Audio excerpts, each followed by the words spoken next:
तो डॉक्टर विकास Devkirti social science से इनकी शुरुआत हुई अंडर ग्रेजुएट लेवल पर और ये भाषा की तरफ गए। और प्रोफेसर रामेश्वर राय के बारे में उन्होंने खुद कहा कि इंटरडिसिप्लिनरी का पहला जो स्वाद है, इंटरडिसिप्लिनरी टीचिंग का पहला स्वाद उन्होंने चखाया। तो इसके ऊपर इसमें क्या कभी आपको द्वंद्व जैसी स्थिति लगी, या आपको लगता है कि दोनों बिल्कुल पोलर अपोजिट्स हैं और उसको सम्मिश्रित कर कर कैसे प्रस्तुत किया जाए? अगर प्रस्तुत किया जाए वो इंटरेस्टिंग तो होगा लेकिन रियलिस्टिक नहीं है। तो इस पर मैं प्रतिक्रिया जानना चाहूँगा आप दोनों का। भाषा को लेकर एक वहम तो मैं नहीं कहूँगा, लेकिन एक धारणा वैसी बनी हुई है कि भाषा एक अलग किस्म की चीज़ है। भाषा ऑर्नामेंटल होती है, आभूषण धर्मी होती है। यानी भाषा अपनी बात को सजाकर कहने का उपकरण है। भाषा उपकरण नहीं है। दरअसल भाषा में ही आप सोचते हैं। सोशल साइंस में आपके पास सोचने के लिए कुछ नहीं है। सोशल साइंस में जो है वह उपलब्ध है, उस उपलब्धता को केवल प्रकट कर देना है। भाषा पढ़ाने वाले लोग, साहित्य पढ़ाने वाले लोगों के पास कुछ भी उपलब्ध नहीं है सिवाय एक चट्टान के। भाषा उस चट्टान को मूर्ति में बदलती है, लेकिन जो मूर्ति बनती है वो चट्टान की नहीं बल्कि उस मूर्तिकार की होती है जो उसकी चेतना में है। इसलिए भाषा पहले से उपलब्ध चीज को उसी रूप में प्रस्तुत नहीं करती, बल्कि साहित्य में जो कुछ भी है वह भाषा में है और भाषा के माध्यम से है। यानी भाषा मीडियम नहीं है, वो स्वयं ही वह सांस है जो आप कहना चाहते हैं। तो मुझे लगता है कि अगर सोशल साइंस फेफड़े हैं तो भाषा उसकी सांस है, और जब सांस ना हो तो फेफड़े केवल एक्सरे का मैटर रह जाता है। इसलिए फेफड़े में अगर जिंदगी को धड़कना है, वो धड़कन भाषा की होगी। इसलिए जिस आदमी के पास और जिस अध्यापक के पास भाषा की नमी नहीं है वह तथ्यों को दे सकता है, लेकिन तथ्यों के भीतर जो जीवन है, तथ्यों के भीतर जो स्मृति है, तकलीफ है या सपने हैं, वे भाषा के बगैर नहीं आ सकते। भाषा काठ की बनी हुई मूर्ति में या पत्थर की बनी हुई मूर्ति में प्राण प्रतिष्ठा है। इसलिए भाषा से हम कहते कम हैं, भाषा में हम प्रकट ज्यादा करते हैं। उसको प्रकट करते हैं जो है लेकिन दिखाई नहीं पड़ रहा है। यानी भाषा अदृश्य को दृश्य में परिवर्तित करने की सबसे खूबसूरत कला है। और मुझे लगता है कि भाषा की यह बड़ी भूमिका गणित और भौतिक विज्ञान पढ़ाने वालों में भी होनी चाहिए। मामला केवल साहित्य का नहीं है। इसलिए भाषा में हम केवल बोलते नहीं हैं, भाषा में हम सोचते हैं, भाषा में हम जीते हैं, भाषा में हम रोते हैं और भाषा में हम सपने देखते हैं। तो भाषा की ये बड़ी भूमिका है। दुर्भाग्य से भाषा इस समय बड़े संकट में है, और ये संकट दो तरफ से है। एक संकट बाजार की तरफ से है, क्योंकि भाषा, बाजार की भाषा वह कह रही है जो वास्तविकता के विरुद्ध है।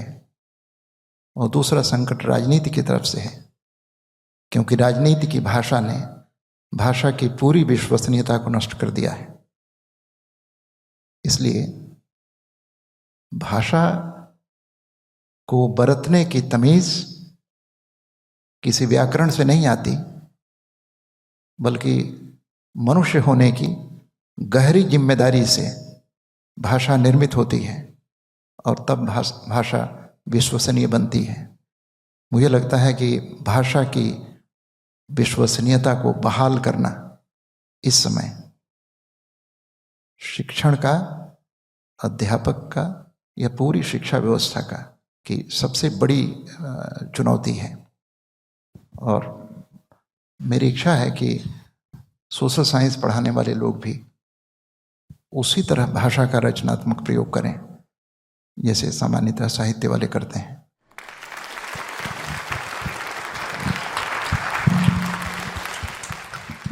मेरे ख्याल से भी सोशल साइंसेस और भाषा को इतना बहुत अलग मान के चलने में दुविधा होती है। सोशल साइंस का जन्म वहाँ से हुआ जब हम सोसाइटी को बनाने वाली चीज़ों को साइंस के पैमाने पर पढ़ना चाहते थे। इसलिए सोशियोलॉजी को सबसे पहले सोशल फिजिक्स कहा गया। बहुत कोशिश की ऑगस्ट कॉम्ट ने, डर्कहाइम ने, कि हम समाज को फिजिक्स की तरह से पढ़ के फिजिक्स जैसे कानून बना के समझ सके।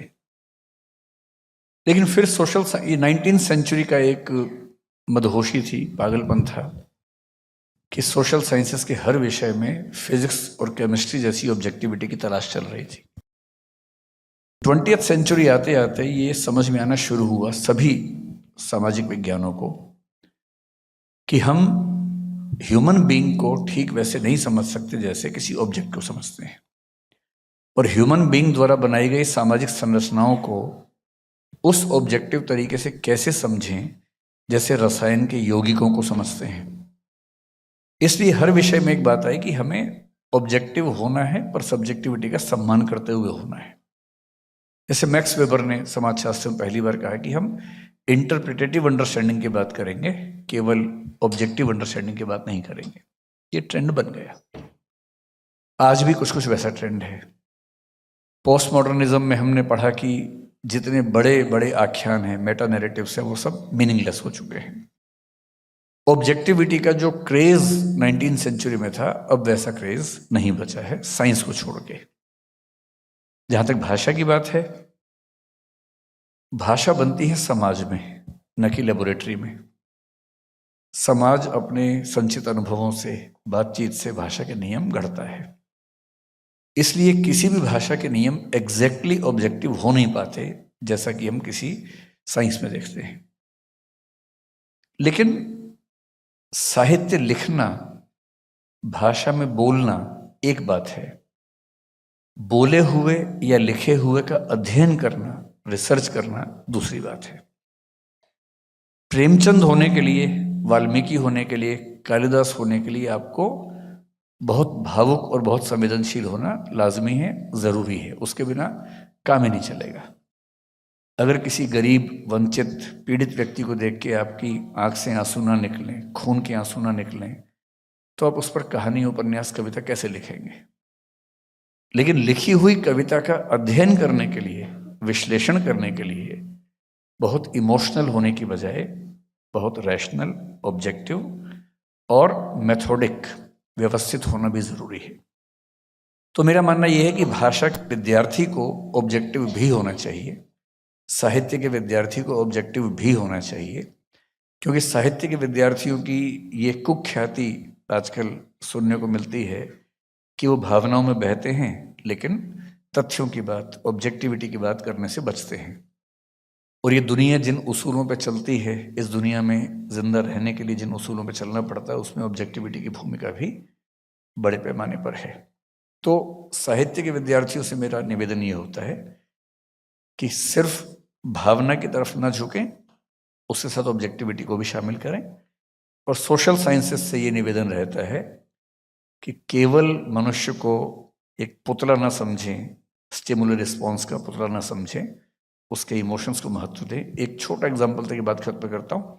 शंकर जी इतिहास के विद्यार्थी हैं, ऑब्जेक्टिविटी की बात इतिहास में खूब होती है, और मैं अक्सर क्लास में एक मजाक करता हूँ कि ऑब्जेक्टिव इतिहास वो लिखेगा जो कहेगा कि मैंने सिर्फ वो लिखा है जो अभिलेखों में पुरातात्विक साक्ष्यों में, सिक्कों से साबित होता है। उसके बियॉन्ड एक लाइन भी अपने मन से नहीं लिखी है। ऑब्जेक्टिव है, वस्तुनिष्ठ है। और फिर मैं आप सबसे पूछता हूं, आप सबके जीवन के जो सबसे गहरे प्रसंग होंगे, आपने पूरी ताकत लगाई होगी कि उससे कोई प्रमाण ना छूटे। कम से कम 2-4 लोगों को देख के दिल आपका आ गया होगा, मोहब्बत हुई होगी, कई चीजें हुई होंगी, और आपने पूरी ताकत लगाई कि एक भी प्रमाण न छूटे। पहले के लोग प्रेम पत्र जलाया करते थे, आप मैसेज डिलीट करते हैं, आप फोन फॉर्मेट कर लेते हैं। आज से 100 साल के बाद जो आपका इतिहास लिखेगा, अगर वो कसम खा ले कि मैं तो केवल उन तथ्यों से ही लिखूंगा जो मिलेंगे, तो वो आपको सूंघ भी नहीं पाएगा, आपके आसपास भी नहीं जा पाएगा। इसलिए साहित्य का आदमी, जयशंकर प्रसाद जैसा आदमी कहता है, इतिहास लिखो पर उसमें अंतर्दृष्टि भी लेके आओ। कालिदास अगर विरह का महाकाव्य लिख सकता है और इतिहास में जिक्र नहीं मिलता कि उसको विरह हुआ था, तो इतिहास गलत है। ये संभव नहीं है जिसने विरह को न झेला हो वो विरह पे इतना महाकाव्य लिख दे। ये अंतर्दृष्टि भी जरूरी है, जिसे ऑब्जेक्टिविटी में बांधकर हम सीमित नहीं कर सकते।